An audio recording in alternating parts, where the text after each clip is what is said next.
කොරියානු භාෂාව ඉගෙන ගන්න ඔයා අනිවාර්යෙන්ම දැනගෙන ඉන්න ඕනේ එදිනෙදා භාවිතා කරන වචන ටිකක් ඉගෙන ගමුද? හරි බලන්න. කොරියානු භාෂාවෙන් යනවා කියලා කොහොමද කියන්නේ?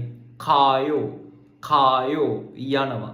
ඊළඟට කොරියානු භාෂාවෙන් නිදා ගන්නවා කියලා කොහොමද කියන්නේ?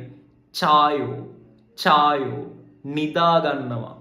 ඊළඟට කොරියානු භාෂාවෙන් එනවා කියලා කොහොමද කියන්නේ?